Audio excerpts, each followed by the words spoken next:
makan makin semangat ya. Selamat siang Bapak Ibu. Selamat Siang. siang. Habis makan ngantuk tuh Bu Tabita. Mari, sebelum kita mulai pembinaan kita bersatu hati, kita berdoa. Tuhan yang baik, kami bersyukur untuk sesi 1 dan makanan yang boleh kami terima. Kami bersyukur untuk pemeliharaan Tuhan dalam sesi 1 tadi. Kami juga bersyukur buat Ibu Tabita yang boleh menyampaikan pembinaan dan materi. Kami sekarang mau memulai sesi 2 terkhusus bagi kami para penatua. Biarlah setiap kami boleh terbekali, menerima dan makin giat dalam melayani dan makin semangat. Di dalam nama Tuhan Yesus Kristus kami serahkan waktu pembinaan kami yang kedua ini. Amin. Bapak Ibu silakan bangkit berdiri, saya mau mengajak menyanyikan satu lagu. Ya. Mari kawan-kawan nyanyi gembira. Boleh sambil tepuk tangan.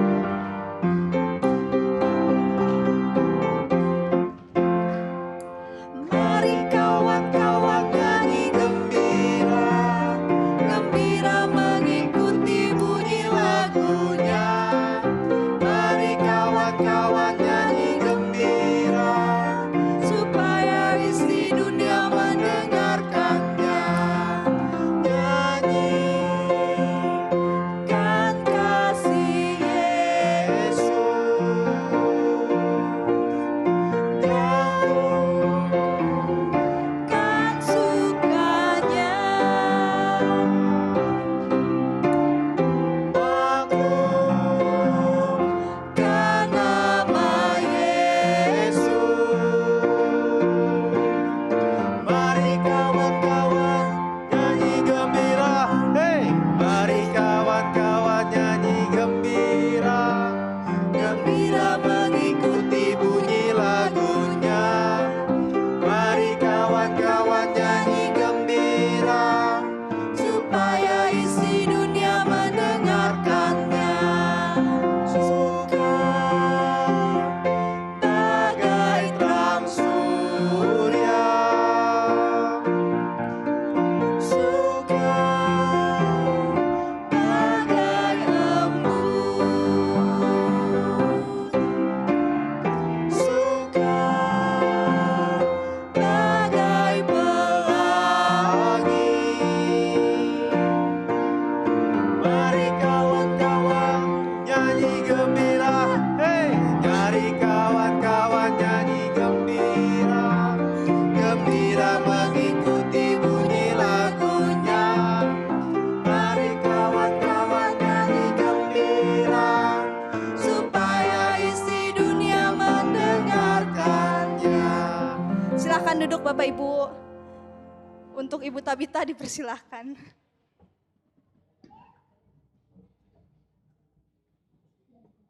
Selamat siang Bapak Ibu sekalian. Kalau yang ini enggak ada anak-anak. Iya. Oh, ini lebih serius ya. Oh, S2. Sepuh sangat. Oh, sepuh sangat. Sampun sepuh, sampun sepuh itu S2. Kalau S3 sampun sepuh sangat. Nah, sudah tua sekali ya. Itu S3. Baik, kita lanjutkan apa yang tadi sudah dibahas, tapi sekarang langsung kayak diterapkan untuk majelis gitu ya, untuk penatua itu seperti apa. Jadi yang dimintakan oleh Pak Paulus ada 4. Ini tadi sudah kita bahas, ada 4, yaitu panggilan pelayanan sebagai penatua, kemudian yang kedua komitmen pelayanan, itu sama ya, 2 ini sama dengan yang tadi. Lalu yang ketiga pelayanan yang bersuka cita. Nah ini kita mau jujur apa enggak nih? Nanti kita lihat ya, mau jujur atau tidak. Lalu yang keempat dalam rangka mencari pendeta atau calon pendeta gitu ya, itu seperti apa. Nah untuk 1, 2 karena tadi sudah dibahas, maka sekarang ini giliran Bapak Ibu sekalian untuk memberikan respon dan juga pengalaman tentang panggilan pelayanan sebagai penatua. Tadi sudah kita pelajari panggilan itu seperti apa. Nah, apakah Bapak Ibu memahami dan menghayati bahwa sebagai penatua itu adalah panggilan. Nah, silahkan siapa yang ingin berbicara. Silahkan. Kalau satu-satu berarti mic-nya muter ya Pak ya? Dari sisi kanan nih. Mari, ada Bapak mau yang berbagi? Atau Ya kalau saya jadi penatuannya mungkin tahun ini tuh 20 tahun rasanya ya. Sebenarnya ada satu sisi tuh kadang-kadang ngerasa malu gitu Bu. Kok kayaknya ini orang jadi penatua terus apa sih motivasinya gitu kan. Kadang-kadang saya ada perasaan begitu. Cuman kalau saya boleh jujur sih sebenarnya kenapa saya mau gitu ya. Memang pada saat saya diminta gitu ya turun setahun, istirahat setahun, waktu yang terakhir malah istirahat berapa bulan tuh karena saya di klasis nyambung kan gitu. Cuman berapa bulan udah suruh naik lagi gitu. Kalau saya tuh ada perasaan sebenarnya saya tuh takut gitu. Tuhan udah sedemikian baik ke saya gitu ya. Pada saat saya diminta, kok saya nolak gitu untuk melayani dia. Itu sih yang saya rasakan. Makanya saya suka heran kalau orang mau jadi penatua itu pendekatannya tuh bisa berminggu-minggu, mau mikir berapa sebulan kali gitu, keputusannya sulit sekali. Nah yang sebenarnya saya pengen tanyakan itu kan sebenarnya kalau saya merasa bahwa untuk melayani sebagai penatua itu kan sebenarnya paling penting itu kan adalah motivasinya dia kan gitu. Nah, saya pengen tanya ke Bu Tapita nih. Kalau sekarang ini terus terang untuk yang periode April ini kita sulit sekali nyari penatua. Jadi ini malah kayak nanti jumlah penatua yang cuma segini ini minus. Karena turun 4 baru dapat 2 gitu kan. Jadi minus kan. Nah, saya pengen nanya Bu Tapita sebenarnya nih bagaimana sih kalau kita memilih calon penatua itu kan kita nggak tahu motivasi orang itu gimana. Sementara menurut saya yang penting sebenarnya justru dia ada motivasi dulu. Motivasi itu nggak bisa didorong dari orang lain gitu loh. Itu yang menurut saya sulit. Terima kasih. Terima kasih. Ini dulu ditanggapi ya. Ini sebenarnya terkait dengan topik yang ketiga. Terkait dengan topik yang ketiga, yaitu pelayanan yang bersukacita, itu dalam rangka mencari penatua baru. Mengapa sulit gitu ya? Itu yang harus dicari tahu apa yang menyebabkan orang tidak mau jadi penatua. Jadi kalau ada yang menolak, itu harus ditanya kenapa, supaya kita tahu apa saja sih yang membuat orang menolak.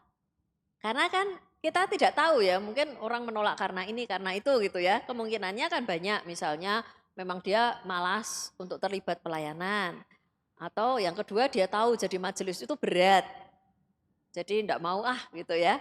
Atau ada kesibukan keluarga atau kesibukan pekerjaan. Kalau yang itu kan sebenarnya tidak menolak dalam arti tidak mau, tapi keadaan belum memungkinkan. Nah, itu yang harus diinventarisir gitu. Supaya kita itu tahu apa sih yang menyebabkan. Kalau penyebabnya itu sesuatu yang berasal dari majelis sendiri. Nah, itu berarti kita yang harus berubah. Kita harus mengubah sesuatu supaya tidak serem misalnya. Kenapa enggak mau jadi penatua? Ih serem jadi penatua. Lihat orang-orangnya kok serem amat gitu ya. Takut gitu ya. Kok takut kenapa gitu. Ini kan sudah jinak semua.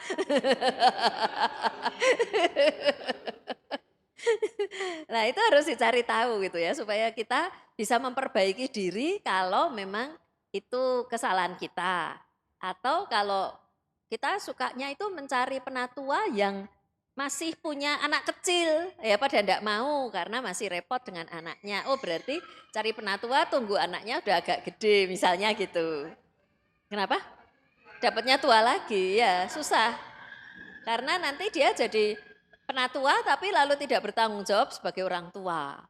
Atau pelarian, wah males anakku, aku punya anak penyandang disabilitas, aku jadi penatua saja supaya aku tidak terlibat membesarkan anakku. Nah itu kan enggak boleh, jadi harus dicari penyebabnya apa dan solusinya gimana gitu. Ya memang kadang-kadang tuh ada usia tertentu yang kita hilang dalam pelayanan.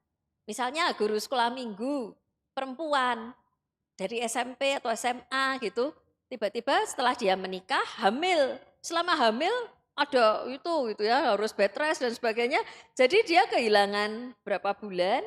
Bahkan ketika anaknya sudah lahir kan tidak bisa langsung mengajar. Dia membutuhkan apa untuk sampai anaknya agak gede bisa dibawa ke sekolah minggu baru ngajar lagi. Jadi kadang-kadang ada yang hilang.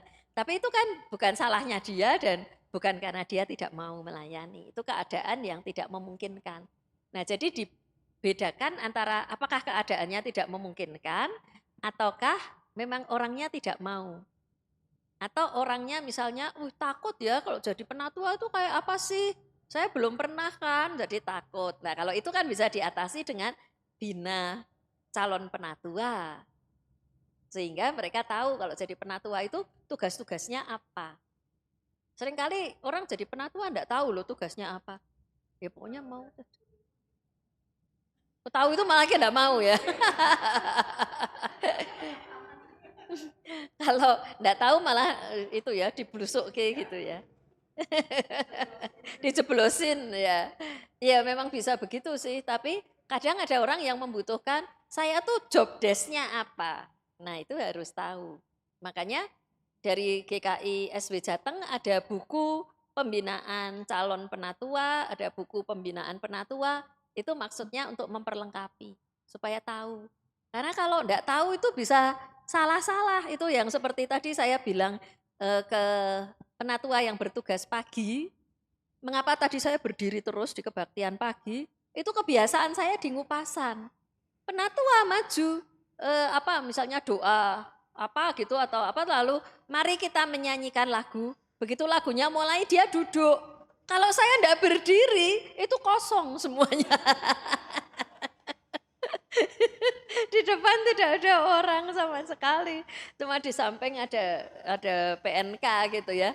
Nah ini kan gimana, makanya ada yang protes itu, jemaatnya kok mimbarnya kosong, mimbar besar dan kecil kosong semua. Itu sebabnya saya berdiri, tapi tadi setelah tahu bahwa ini orang yang sama, primus ya, jadi tidak ganti-ganti, lalu kebaktian kedua saya mantap untuk duduk, karena tahu primusnya akan berdiri terus di situ, tidak akan duduk terus hilang. Kosong gitu. Jadi itu menunjukkan penatua di Ngupasan tidak tahu tugasnya di dalam kebaktian. Tidak tahu bahwa kalau ngajak orang nyanyi dia sendiri ikut nyanyi sampai lagunya selesai. Itu. Jadi karena tidak ada pembinaan, jadi dia tidak tahu. Dan makin tidak ada pembinaan, orang sulit untuk dibina, akhirnya harus dibinasakan. Jangan ya, kasihan kalau dibinasakan. Jadi harus sering-sering ada pembinaan, dan itu walaupun sudah jadi majelis sekian lama mungkin tetap penting juga untuk penyegaran. Saya kira tetap dibutuhkan.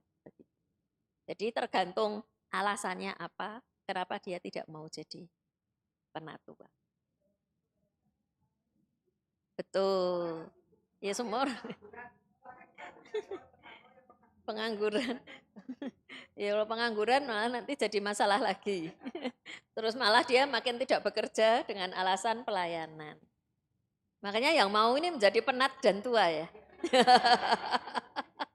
Penatua, penat dan tua. Oh gitu ya?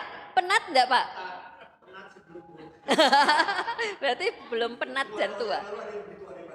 Oh, iya, iya, iya, iya, iya. Iya. Ya.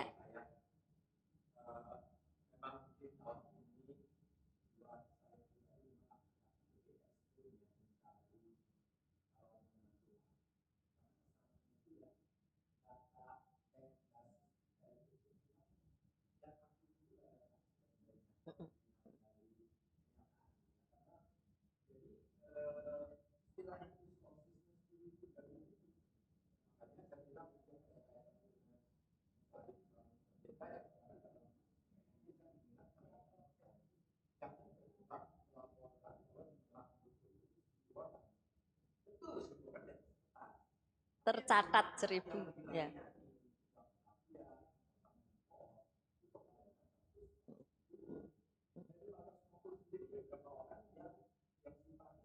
Mm-mm.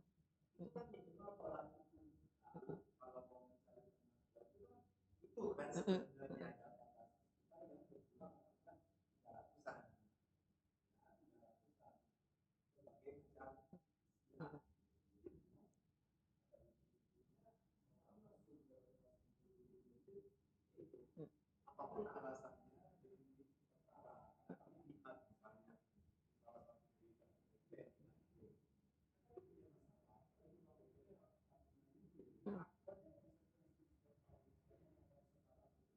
Menurun.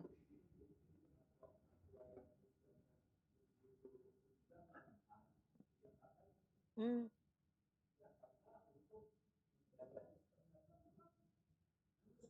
Mm,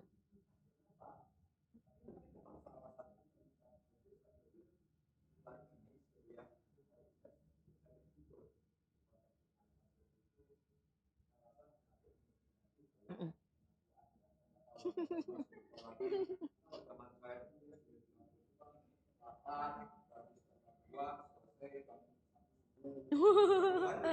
Mm, mm, mm.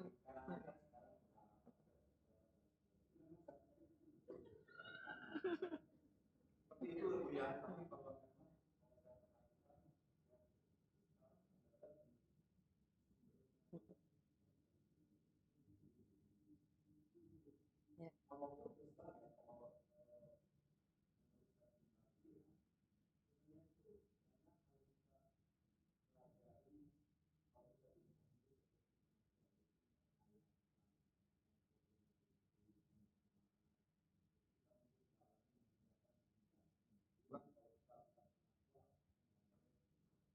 Oh iya betul.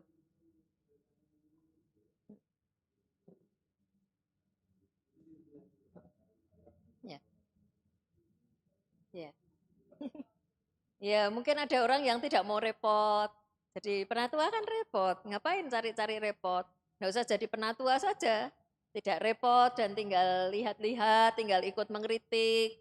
Terus apa bisa santai di rumah nonton TV atau apa gitu daripada rapat dan mengerjakan yang lain-lain. Ya.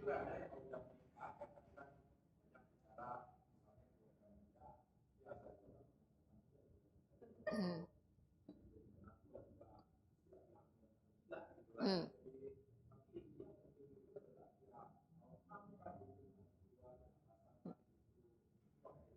Betul.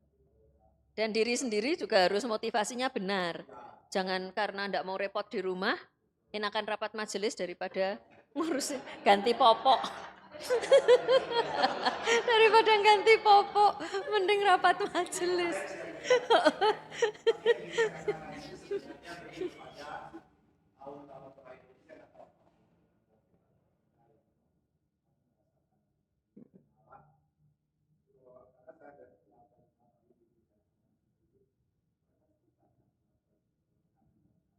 Dan orang-orang baru atau orang-orang lama, stok lama. Heeh. Oh gitu, bukan kaset lagi. Ya ya ya. Tapi CD. Jadi baru tapi stok lama gitu ya. Casingnya baru, tambah uban.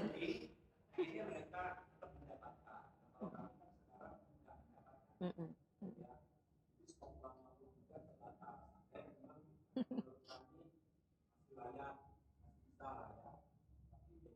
Nggak mau. Ya. Tuh, ya. Kalau di GKI Ngupasan beda lagi Pak. Jadi ada orang-orang yang mau dan mungkin ada berambisi untuk mau, tapi mereka tuh atestasi dari GKJ. Jadi akhirnya ini GKI atau GKJ nih, penatuannya GKJ semua. Yang asli dari GKI pada enggak mau. Nah itu juga kesulitan tersendiri nanti kalau membahas sesuatu itu kebiasaan di GKJ-nya keluar.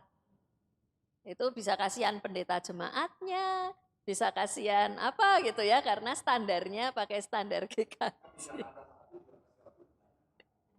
Kalau Jakarta 1 ya, kalau Jakarta 2 banyak orang Batak. GKI rasa HKBP.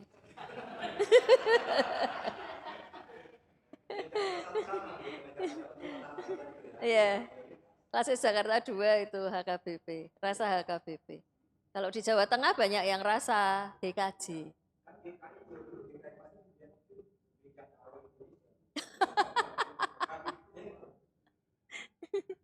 Iya, jadi akhirnya ya ada banyak pergeseran, lalu kadang-kadang ada kesulitan dan sebagainya karena kebiasaan GKI beda gitu loh. Orang-orang ini mungkin dulu aktif di GKJ misalnya atau di gereja yang lain, terus itu terbawa ke GKI. Nah ini untuk meluruskan kembali itu ya kadang gampang, kadang sulit juga.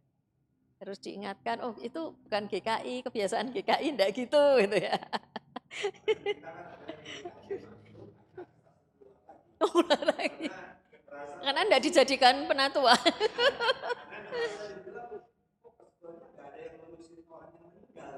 Oh. Oh, sampai memandikan jenazah. Kalau di sini kan, ya kalau di kota besar kan ada profesional. Keluarganya juga enggak berharap orang-orang dari gereja yang memandikan.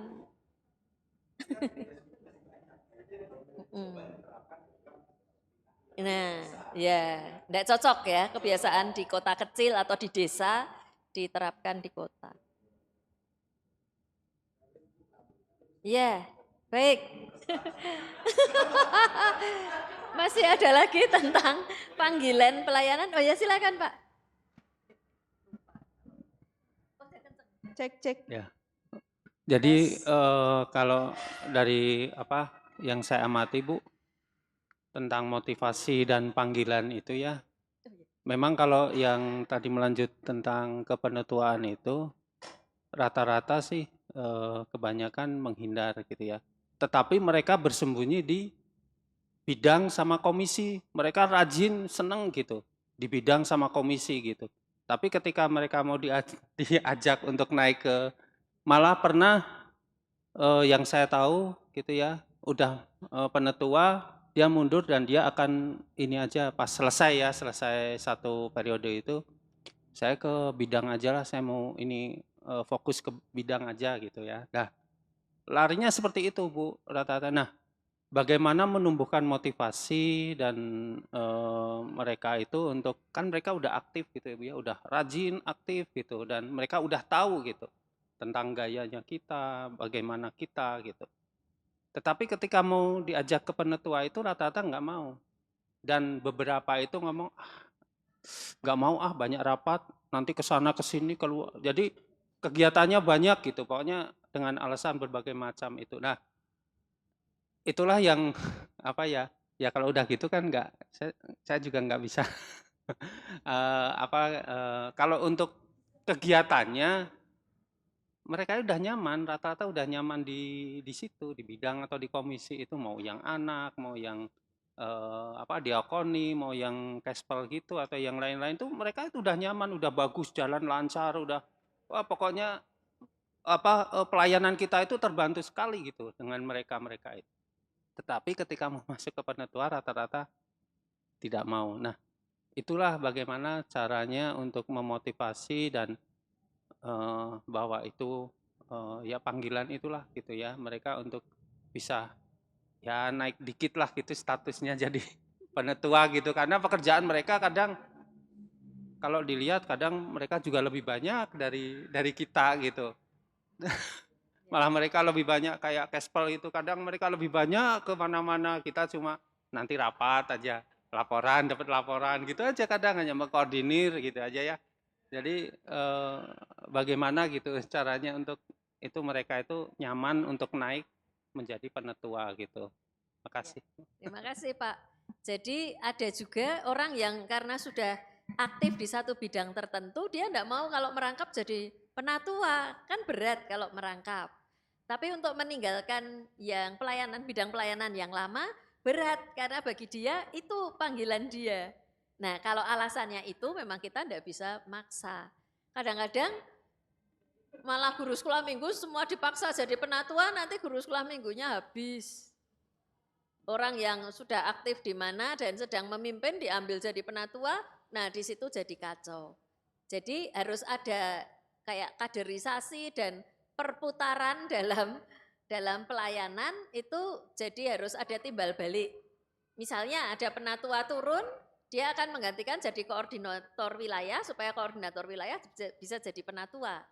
Sehingga wilayah itu tidak tidak kosong.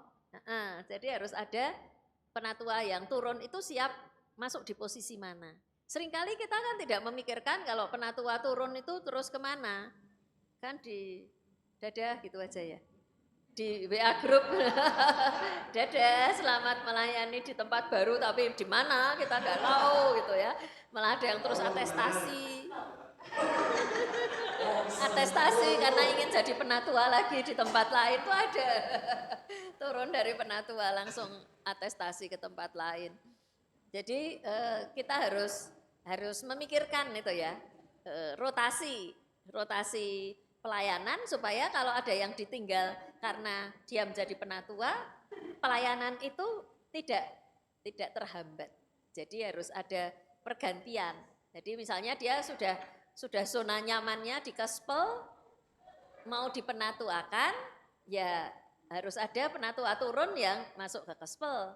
Nanti kalau orang yang memang jiwanya Kespel ini sudah jadi penatua 2 periode, dia ingin kembali ke Kespel, ya kembalilah ke Kespel. Mungkin orang yang di sini putar lagi ke tempat lain itu. Jadi turun, naik dan putarnya itu dianggap sebagai hal yang wajar gitu ya. Karena seringkali kalau turun dari penatua terus enggak tahu mau kemana. Iya. Jadi orang enggak mau jadi penatua karena nanti kalau selesai masa jabatan enggak tahu mau apa.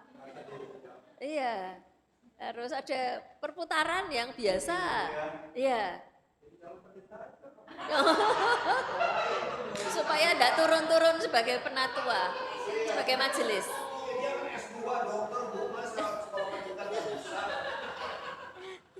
Jadi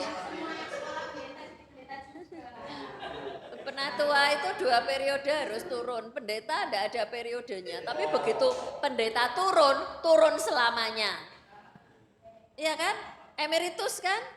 Dia turun selamanya, sudah tidak bisa lagi jadi penatua, tidak bisa jadi majelis. Jadi dirapel dari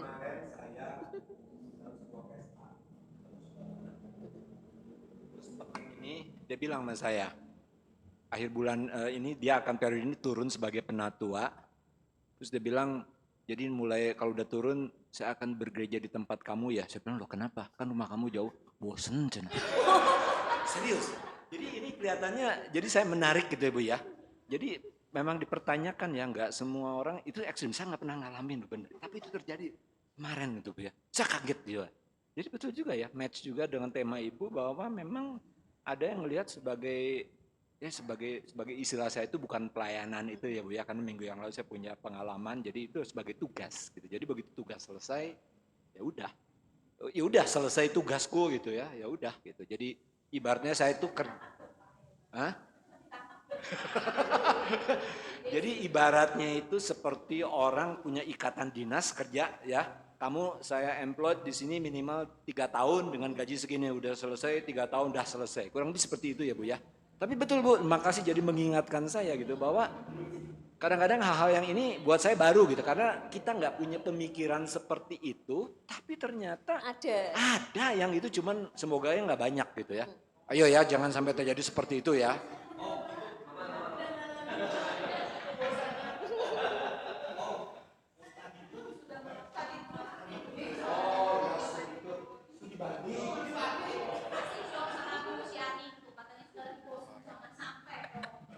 Saya pernah mengalami karena kan dulu tuh kan saya mendampingi mertua terus selama hampir 20 tahun. Jenuhnya setengah mati, terus terang aja jenuh ngurusin mertua dalam pelayanan, dalam segala macam. Itu titik kejenuhannya udah nggak bisa saya bilang. Jadi saya alasannya gini, kan anak-anaknya tuh karena saya tidak serumah dengan mertua. Jadi gini kata saya, coba tolong si mamahnya dianterin ke gereja ke sini. Jadi nanti dia bisa ke itu, nanti selesai kebaktian dijemput lagi. Karena anaknya nggak mau masuk ke gereja, itu dia yang jadi masalah. Sesudah itu, kenapa saya balik lagi? Mertua saya jatuh di depan gereja. Saya marah sekali. Karena selama saya jaga, satu kali pun belum pernah jatuh. Jadi begitu itu saya marah, kata saya tuh kenapa kalau itu mama kamu sendiri kenapa nggak dituntun sampai dalam gitu. Duduk baru itu, karena bukan usia muda, itu tuh 80-an, 80 lebih. Duduk sampai dalam baru tinggalin, kalau nggak mau ke gereja nggak apa-apa, tapi disuruh duduk dulu. Nah itu dia jadi masalah, sehingga saya balik lagi ke sini. Mungkin kalau misalnya itu saya udah nyaman kemana-mana gitu. Karena anak jalan-jalan. Karena anak saya emang waktu itu, anak saya tuh yang besar tuh lulus SMA, mau kuliah. Yang kecil itu baru SD mau SMP. Nah jadinya tuh mereka tuh nggak mau ke sini. Aduh katanya GKI itu bosen. Udah gitu teman-temannya bergerombol jadi masing-masing membentuk sendiri-sendiri katanya. Tidak bergaul. Ya udah kata saya, ya udah saya nganterin, istilahnya cari amannya tuh saya mengantar anak-anak. Ceritanya begitu. Sehingga sesudah terjadi mertua saya jatuh, saya bilang sama anak-anak, kalian bisa naik kendaraan umum kan ke gereja? Oh ya oke, katanya. Mereka menjawab gitu. Jadi sehingga saya tinggalin di gereja yang mereka nyaman, saya balik lagi sini. Nah itu ya. Terima kasih. Anak yang hilang sudah kembali. Ya memang ada banyak hal yang bisa membuat kita jenuh ya. Ya baik itu pelayanan itu sendiri membuat jenuh karena rutin. Jadi sama terus ya memang bosen lah. Kalau hanya itu saja gitu ya. Atau mungkin hal-hal lain dalam keluarga atau pekerjaan yang bisa membuat kita menjadi jenuh. Supaya jangan jenuh dalam pelayanan. Makanya pelayanan itu harus bervariasi. Heeh. Heeh. Mm-mm. Mm-mm. Mm-mm.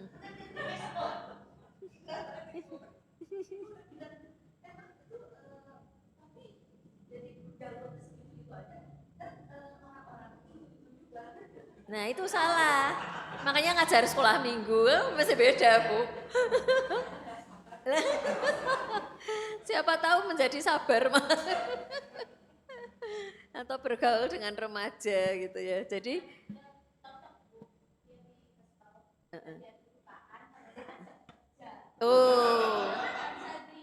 enggak bisa diatur ya.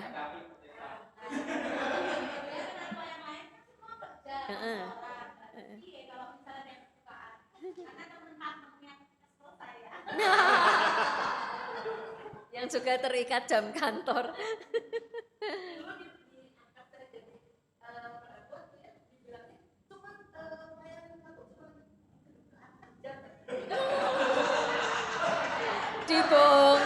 Dibohongi.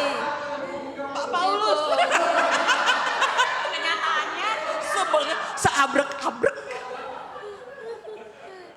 Itu loh yang seperti itu. Itu sering terjadi, dibohongi. Kadang-kadang hari Minggu tuh ya gini. Pagi udah pelayanan penatua, siang tuh saya pelayanan dengan itu kur. Karena saya mesti masuk katanya. Suara saya gede, jadi karena emak-emak tuh suaranya kecil katanya. Saya ikut, ya udah nggak apa-apa. Pikir udah cuman nyanyi gitu aja. Ternyata ribet. Ntar udah dari sini ke sekolah minggu, balik lagi sama yang lain. Kenapa sih kamu tuh bolak-balik aja? Ya karena itu saya mesti lihat sekolah minggu dulu, baru nanti saya nyanyi, nanti balik lagi sekolah minggu, nanti siangnya ngurusin kafe. Ribet. Ya pelayanan itu memang kita bisa pelayanan dalam banyak bidang ya. Tapi itu juga bisa mengacaukan kalau lalu kita enggak fokus, ya ini ya itu, lalu salah satu dikalahkan. Itu kan harusnya enggak boleh.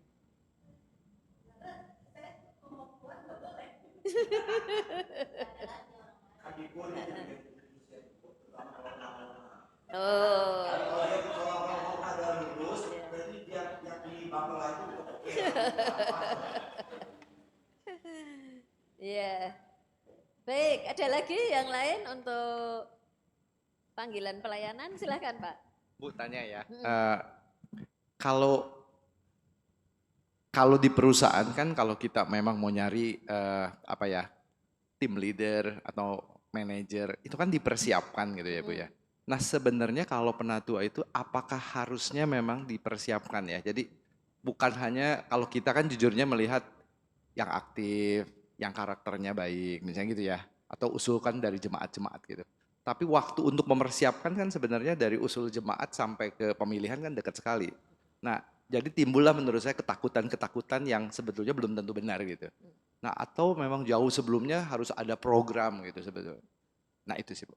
Nah, Makasih. kalau melihat pengalaman bahwa sulit mencari penatua baru, berarti memang kita harus serius memikirkan bagaimana prosesnya itu memang menyiapkan orang untuk jadi penatua. Tapi kalau kita bilang, kalau diadakan itu nanti malah takut, ya seumur hidup tidak akan terjadi perubahan. Kita harus mencoba dulu, wong belum mencoba kok sudah merasa tahu bahwa pasti itu orangnya takut. Jadi dicoba dulu kaderisasi itu dari awal gitu. Siapa yang mau ikut, siapa saja, tidak harus hanya orang tertentu gitu. Jadi dilatih tentang kepemimpinan, tentang gereja gitu ya. Lalu panggilan pelayanan itu dilatih sedikit-sedikit begitu sehingga pada akhirnya orang akan tergerak untuk ikut ambil bagian dalam pelayanan. Tapi jangan tergesa-gesa baru 2-3 bulan langsung jadi penatua ya. Takut. Takut.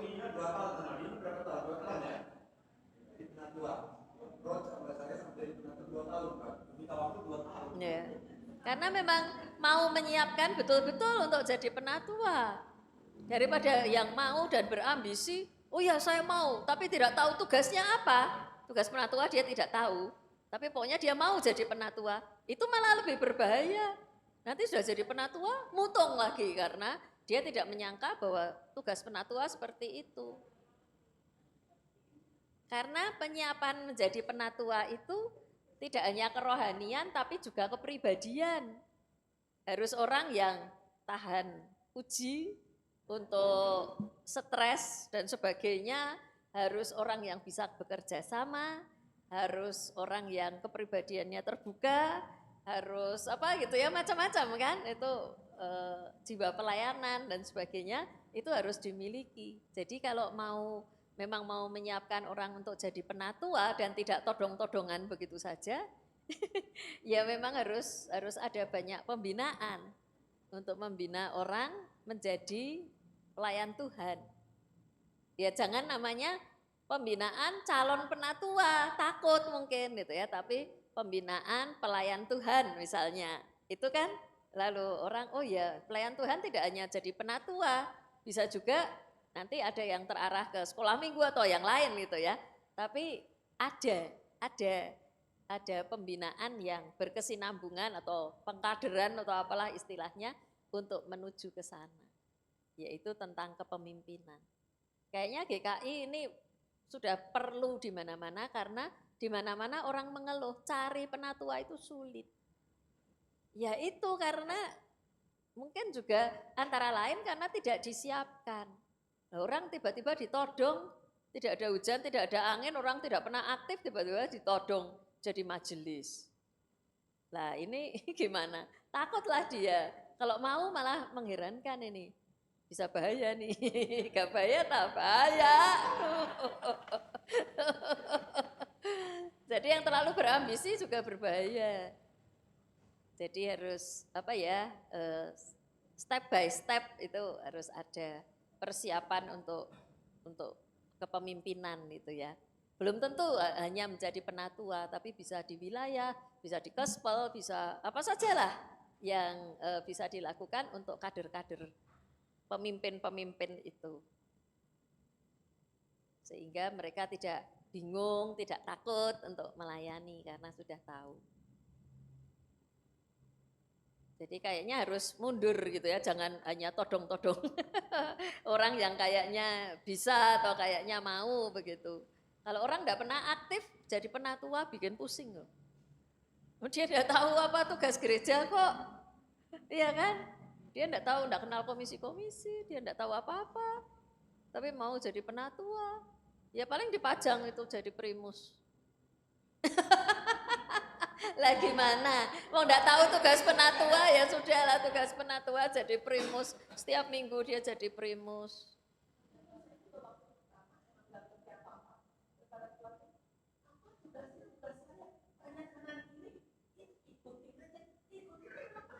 Ya itu.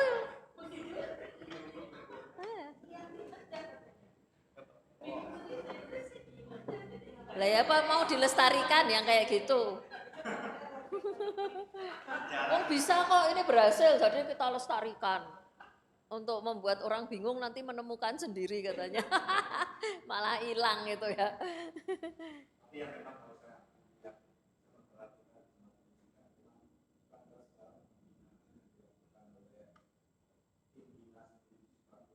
Betul.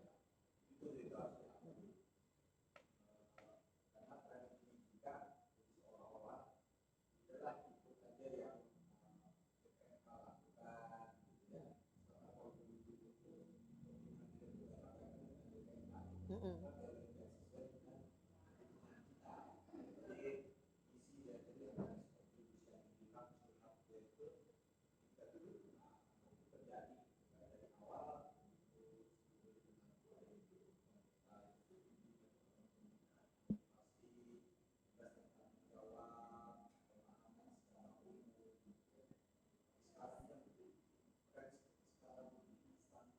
Iya, betul.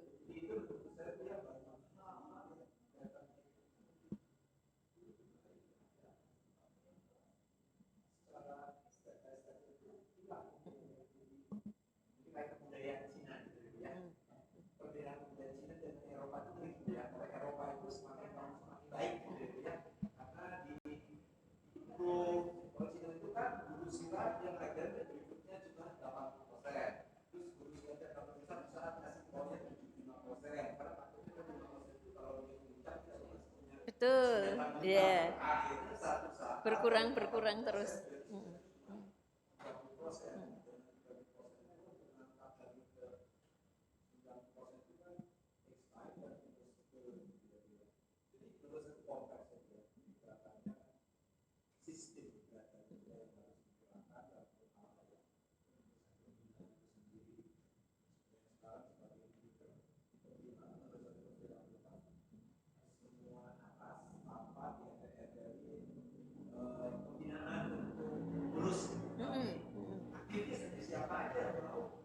Siapa saja boleh ikut pembinaan, ya.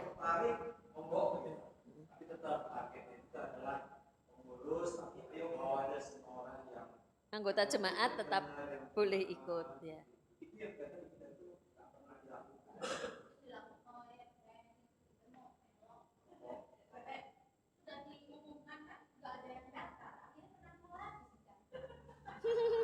Hari ini banyak sekali yang datang loh, Bu.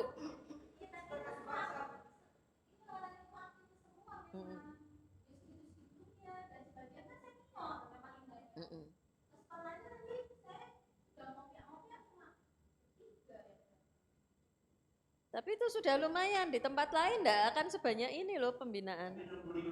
65 ya. Oh. Hilang 30.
Ya, pasti yang kalau diktator tidak bisa. Tidak bisa kita menggunakan kebiasaan di perusahaan misalnya untuk di gereja itu tidak bisa karena tidak cocok.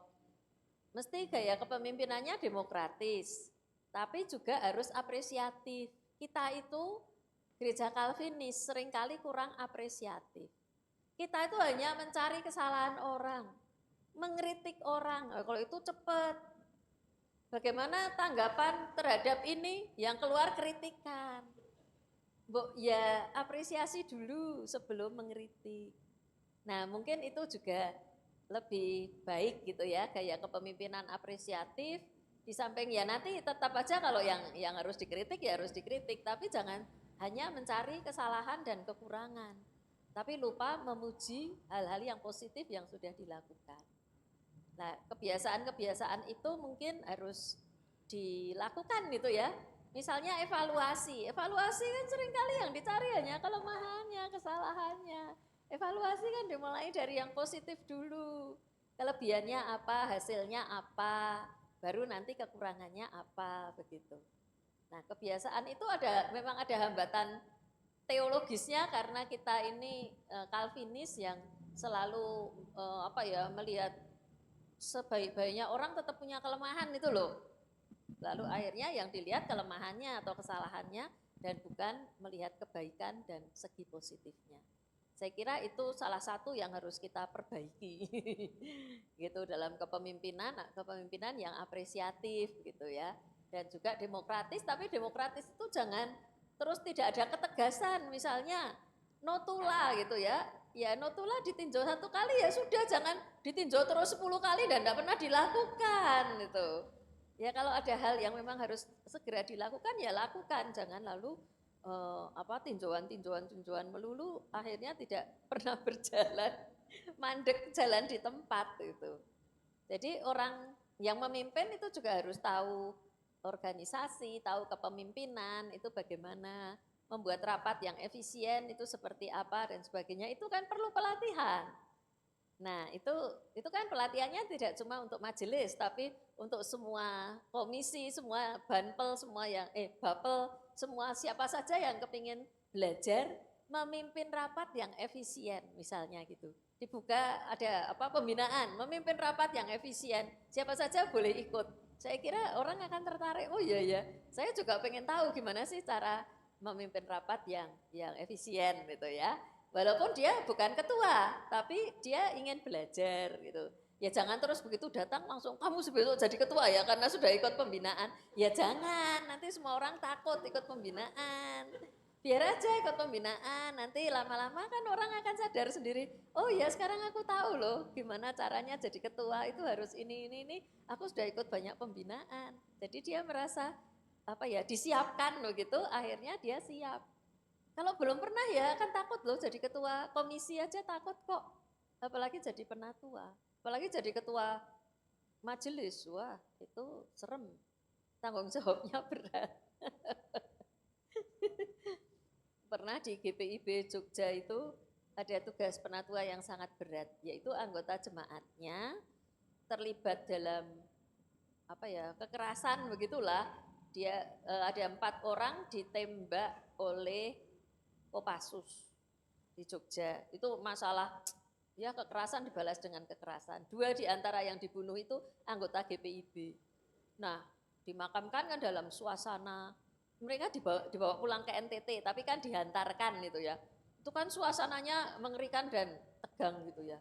Selesai itu saya besoknya begitu saya tanya, saya WA ke pendetanya, ke penatua yang jadi WL dan sebagainya dalam ibadah pemberangkatan itu. Gimana itu jadi harus begitu ya, jadi penatua di GPIB berat sekali, ini ada anggotanya terlibat begitu gitu ya. Mereka cerita banyak. Selesai itu saya cerita kepada penatua GKI. Enak ya jadi penatua GKI itu, bayangin. Bandingkan dengan penatua GPIB. Langsung mereka bilang, oh iya ya untung saya bukan penatua GPIB. Makanya jangan merasa tugas itu mesti berat itu loh. Di tempat lain ada orang punya tugas sebagai penatua itu berat, betul-betul berat. Jadi kalau dibandingkan dengan itu, waduh di GKI itu nyaman. Makanya enggak boleh mengeluh. Jadi harus membuka wawasan, harus lihat gitu ya. Itu juga akan memberi semangat pada kita. Oh, pelayanan itu begitu banyak. Mungkin jenuh itu karena kita cuma lihat ke dalam. Kalau di sini ya cuma lihat di sini saja.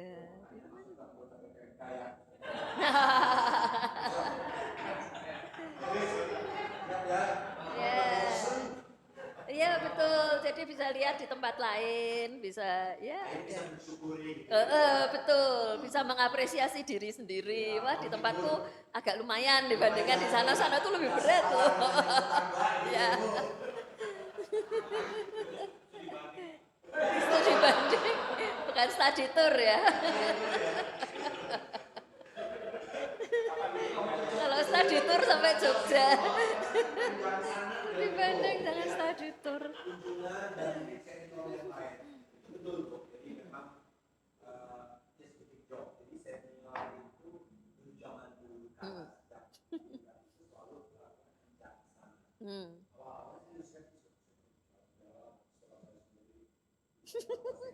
Ikut tandang sana.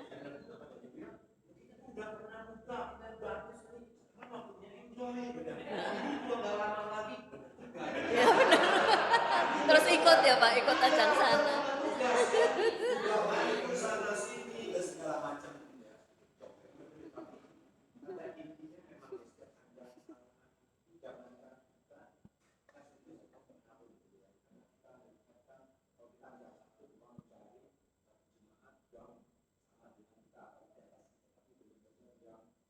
Ya.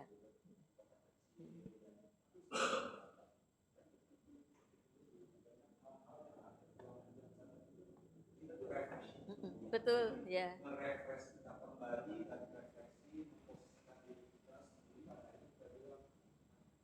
Kelompok lansia memang banyak yang gitu Pak.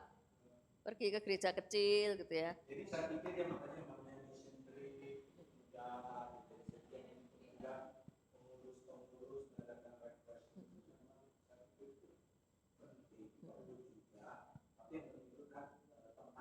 Iya. Betul, tidak cuma piknik ya. Kalau piknik suruh pakai uangnya sendiri.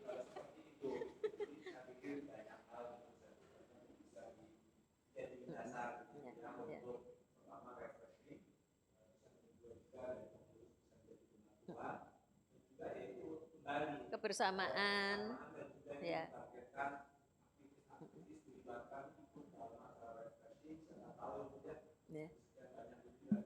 Iya, betul.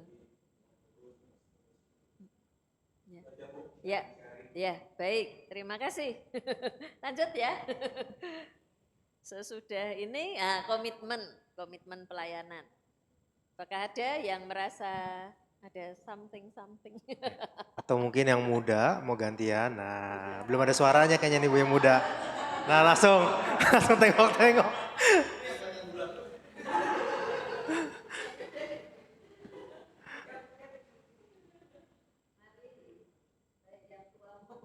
Ya, boleh.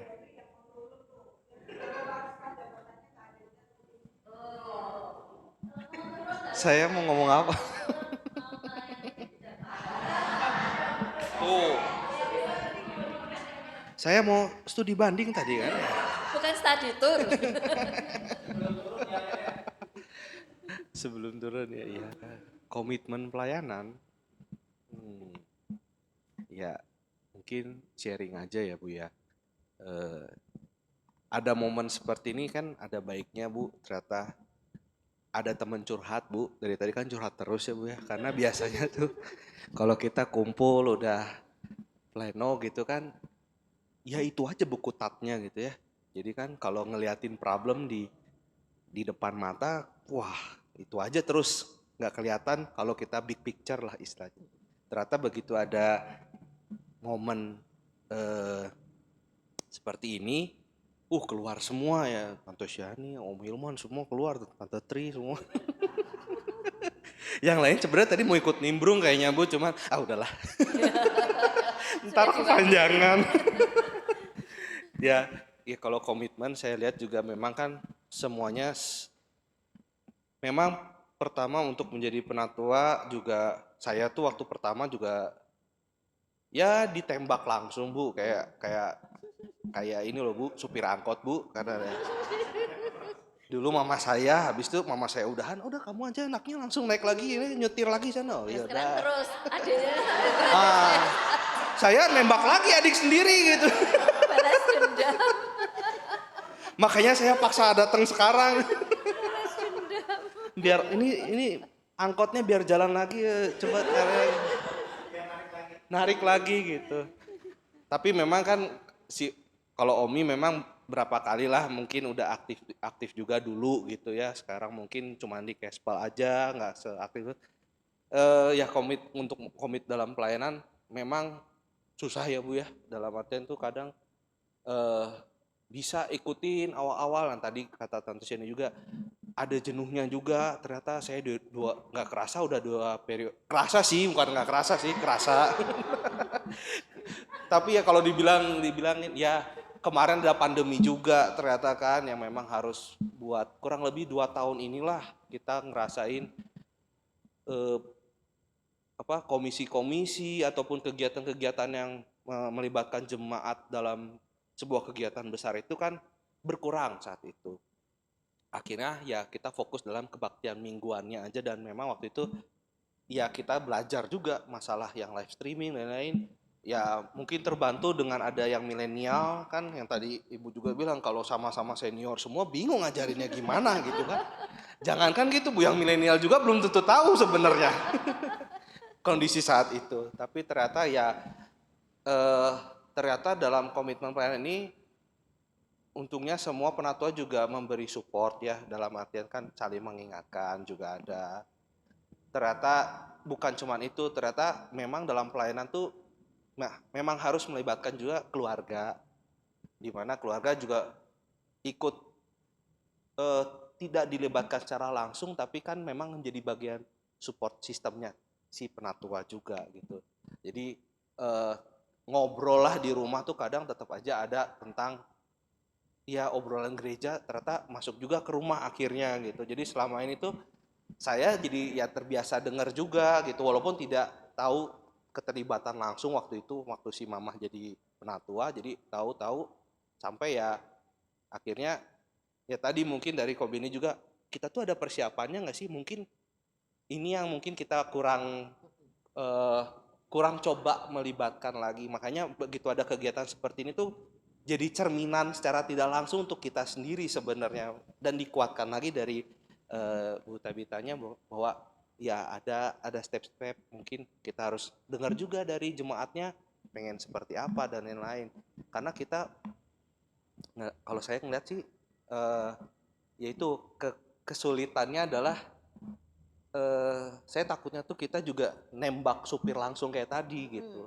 Jadi padahal lah saya baru tahu gigi 1, gigi 2 nih, saya nggak ngerti gigi 3, gigi 4 gitu kan. Belum bisa mundur. Iya belum bisa mundur. Maju terus ya. Disuruh mundur gimana caranya? Nah mungkin ya memang berapa tahun ini pembinaan juga kurang karena ada pandemi kemarin mungkin ya. Dan saya nggak mau bilang ini sebagai alasan, tapi nggak bisa juga Bu, karena ternyata kegiatan-kegiatan tuh jadi bikin, oh iya ya, lupa ya 2 tahun terakhir tuh kita tuh harusnya biasa ada kegiatan gini, oh iya kan nggak ada ya, ternyata mempengaruhi juga gitu. Jadi sayangnya saya sudah harus turun gitu, jadi ya saya cuma bisa Sebelum turun harus ditanya. saya cuma Setelah turun mau melayani di bidang apa? oh iya pastinya Harus menjadi kebiasaan. pastinya saya mah pasti akan ikut membantu lah gitu, tapi kan itu dibanding tetap harus jalan. Karena ada penatua turun merasa tidak terpakai lagi. Oh Ada, iya, post iya. power syndrome juga ada. Iya. Jadi untuk mengatasi itu harus selalu ditanya, kalau turun mau melayani di bidang apa? Enggak lah Bu, maksudnya ya itulah, tapi memang kadang tuh jemaat kita tuh mungkin kayaknya takut Bu. Takut tuh jadi penatua tuh ya mungkin karena ini obrolan Om Hilman sih, makanya yang kalau lagi pleno gebrak-gebrak meja, jadi kita ini penatua kok ngapain sih jadinya. Tapi kan sekarang ada saksi hidup saya, gimana maksudnya dengan sekarang tuh enggak gitu kok Nggak gitu gitu kan. lagi, ya. Enggak gitu lagi, cuman agak cepet lah gitu. Ya berarti kan jadi tugas saya untuk mungkin bisa nge-encourage jemaat yang lainnya juga untuk toh memang penatua ini bukan untuk 1-2 orang, sekelompok orang saja. Kalau saya belajar dari senior-senior sebagai penatua bahwa ini tuh kesempatan semua orang bisa menjadi jemaat, mengenal gerejanya. Saya kalau tiba-tiba ngasih kuis, tahu nggak remote TV di mana? Mungkin penatua ada yang tahu, ada yang enggak. Tahu nggak ini nyalain lampu yang ini tuh di mana loh gitu kan? Itu itu aja kan simple, tapi karena udah ada yang ngerjain kok, udah ada yang ngerjain yang mana, yang siapa. Ini AC kok panas terus ya. Itu kadang kan suka ada, ya kata ibu tadi kritik itu gampang, tapi ternyata memang kita harus masuk ke dalam. Makanya kata Om Hilman tadi, begitu udah jadi penatua tuh jadi yang ngeritiknya tuh jadi agak ke stop gitu. Nah harapannya kalau semua jemaat bisa melakukan itu, jadi ya kita ngebangun gerejanya bareng-bareng sama semuanya gitu akhirnya. Jadi itu aja sih yang mau di-sharing. Semoga ini bisa menguatkan Omi nanti yang kedua. Jadi gak seseram itu Omi jadi penatua gitu ya. Ada tanggapan Mi? Yang mau turun kayaknya seneng banget tuh. Tapi saya masih ada tugas buat Pascal, Bu. Kayaknya kakaknya gembira sekali mau turun. Oh iya dong. Ini Jangan-jangan jadi teman-teman korban. saya yang diangkat bareng-bareng, ada Kalina, Tante Keisha, Tante Idan ya. Lebih sumringah gitu. Jangan-jangan merasa lepas dari penderitaan. Jadi gembira sekali. Itu aja sih Bu. Mungkin kalau ada teman-teman mau nambahin silahkan.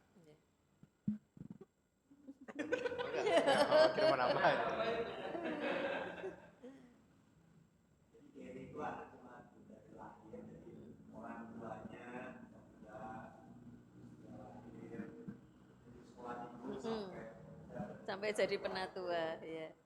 Luar biasa. Tetap setia dengan GKI. Tidak pindah gereja. Generasi berikutnya pindah gereja. Ya. Baik, ada lagi untuk komitmen pelayanan?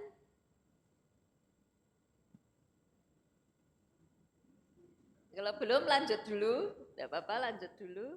Nah ini pelayanan yang bersuka cita, ini terkait dengan perekrutan penatua baru gitu ya. Apakah pelayanan sebagai penatua itu merupakan pelayanan yang bersuka cita? Ada sukacita enggak sih? Apa sukacita menjadi penatua dan apa beratnya menjadi penatua? Supaya seimbang. Karena pernah ada di sebuah jemaat, saya pas diundang khotbah ke situ, mereka baru merekrut calon penatua. Terus membuat video gitu ya. Videonya itu disetting kayaknya kayak rapat gitu ya, kayak rapat majelis. Tapi semuanya gembira. Pasti itu bukan rapat majelis, itu kan cuma settingan. Untuk di video saja gitu ya. Terus saya tanya kepada penatuanya, emang benar kalau rapat kayak gitu? Hahaha, semua ketawa. Ya enggak lah Bu, lah kok itu yang ditampilkan ke jemaat. Jadi jemaat nanti mengira kalau rapat itu seperti itu. Ya supaya mau menjadi penatua. Promosi. Oh, itu jualnya tidak jujur. Jualan tapi tidak jujur. Jualan tapi tidak jujur. Kan harus dikatakan ya secara seimbang apa sukacitanya jadi penatua, tapi juga apa tantangan untuk menjadi penatua. Itu harus dikatakan secara seimbang. Jangan cuma sukacitanya saja gitu ya, karena tantangannya juga banyak, tugasnya juga banyak. Tapi jangan cuma tugasnya banyak, nanti takut lalu enggak mau jadi penatua, tapi sukacitanya juga harus disebutkan. Nah, bagaimana selama ini? Silakan. Memang menurut saya sih betul sih untuk sukacita kan penatua kita kolektif kolegial ya, banyak jumlahnya gitu. Yang penting sebenarnya pertama timnya kompak sih kalau menurut saya. Bersyukur ya, ini bukan di depan Ibu Tabita, kalau yang saya rasakan masalahnya mah banyak Bu, masalah yang nggak selesai juga banyak, tapi bisa dibilang timnya kompak. Jadi kadang-kadang ya tertawa karena kenapa ya nggak beres-beres gitu beda. Ya, tapi kompak. Jadi kalau saya sukacita pertama ya karena menurut saya tim itu penting. Itunya kompak gitu. Ya. Itu bisa. Kalau masalah iyalah memang berat jadi penatua karena masalahnya banyak dan jemaatnya juga kan macam-macam. Yang komplain juga ada aja. Itu sih yang memang berat ya. Ya, memang betul penatua itu sebagai satu tim harus kompak. Kalau penatuanya tidak kompak, itu bisa mengarah pada perpecahan. Jadi misalnya ada satu masalah, lalu penatuanya tidak kompak tentang masalah itu, pecah gerejanya. Di banyak tempat kan begitu, karena penatuanya tidak kompak. Kalau penatuanya kompak, itu masih bisa diatasi. Kalau penatuanya tidak kompak, itu bahaya.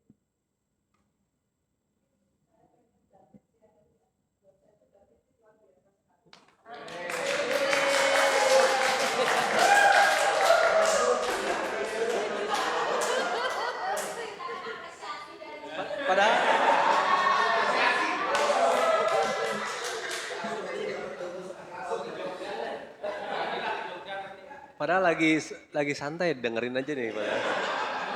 Lagi nikmatin ini. Ya saya di sini kan baru ya, penatua.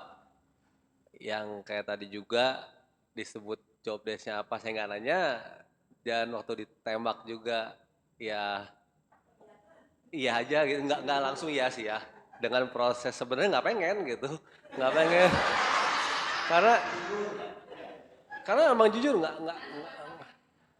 karena nggak tahu apa yang saya harus kerjain gitu. Yang saya paling takut tuh suruh berdoa. Iya di depan. Nah, selain persembahan, saya nggak tahu juga pas konsistori gitu kan. Primus pimpin doa dulu, nanti Sekundus pimpin gitu kan, gantian. Itu kan hal-hal yang buat saya dari dulu tuh nggak pernah dapat dari itu. Jadi ya sedikit curhat juga ya. Ya, tapi jujur kalau setelah saya ya dengan sebulan lebih mungkin ya, saya pikir ya ini kesempatan. Nggak semua orang juga dapat gini. Ya udahlah saya coba. Saya nggak mikir sampai 6 tahun ya, hanya terakhir aja ya udah kamu 2 periode katanya kan. Belum ini. Akhirnya 3 tahun ya udahlah, oke saya coba, saya iyahin. Memang masih belum tahu apa-apa tuh. Tapi ya syukur juga ya, kayak Om Hilman kasih jobnya kayak waktu pertama kali saya di depan waktu acara apa tuh Pak? Yang hanya sepatah dua patah kata di depan Sekundus itu kan depan itu terus sedikit ya. Saya hanya ngomong sama Tuhan kalau emang Tuhan pengen pakai saya di sini, saya sebenarnya nggak bisa apa-apa. Ya udah Tuhan mampuin aja. Jadi yang saya lakukan sekarang ini ya bukan buat saya. Gitu. Emang ya buat Tuhan. Permasalahan banyak. Nggak pernah habis-habis kalau saya bilang ini mah. Sampai nanti saya juga itu pasti ada. Tapi tim kita kompak kok. Saya mau buat saya selalu pengen nerima kritikan atau apa nasihat lah, itu doang. Karena ya itu ngebantu saya untuk jadi apa sih yang kurang dari saya gitu. Ada kadang saya kelepasan atau masih mungkin gaya di luar saya di satu masuk di sini lebih emosi atau apa. Tapi ada remnya di dalam ini kerasa gitu. Jadi berat iya, tapi nggak terlalu berat juga karena yang semua yang ngejalanin tuh bukan saya aja, Tuhan bantu gitu kesehari-harian. Jadi saya nggak tahu apakah nanti di BPMK kata saya jadi perwakilan. Yang saya takut sebenarnya bukan tugas apanya, tapi waktu gitu. Tapi Putri pernah ngomong, ya amazed juga Putri waktu dulu dia di BPMK di gereja sini juga semua tugas dengan kerjaan segala macam dan itu toh jalan juga gitu dengan segala plus minusnya apa ya. Saya pikir juga toh Tuhan juga udah baik sama saya ya sampai detik ini gitu. Saya tetap dipelihara dan kesehari-harian juga nggak benar-benar amat gitu, tapi Tuhan sayang. Yang akhirnya ya udah. Saya ngerasa keluarga juga ya oke. Dulu pertamanya kayak nggak support gitu, tapi sekarang sedikit ya support, sedikit demi sedikit dibentuk gitu. Ya saya ngerasa ya saya senang aja sekarang ngejalaninnya gitu. Karena di dalam hati ini yang saya pikir ini bukan buat saya, ya buat Tuhan saya kerjain gitu. Jadi mau nggak ada gaji mau apa ya nggak mikir ke situnya. Itu sih dari saya. Yang walaupun masih panjang. Terima kasih. Jadi di tengah tantangan tetap ada sukacita, ya kan? Nah, kesaksian seperti itu penting untuk diceritakan supaya calon penatua ini enggak takut gitu. Ih takut kayaknya serem banget gebrak meja. Enggak kok, itu sudah masa lalu ya. Lalu rapat sampai malam sampai pagi itu sudah bisa diatasi. Itu kan tergantung majelisnya, tergantung kesepakatannya. Rapat itu sampai jam berapa itu kan tergantung kesepakatan. Jadi tidak harus rapat itu mesti sampai pagi begitu. Itu semua kan bisa diatur karena kita yang mengatur diri sendiri, jadi harus bisa fleksibel lebih diatur lebih baik lagi. Dan sukacitanya kan banyak tuh ya. Apa sih sukacitanya jadi penatua? Loh kok sulit? Kalau tantangannya pasti banyak ya, udah tahu kalau tantangannya. Sekarang sukacitanya.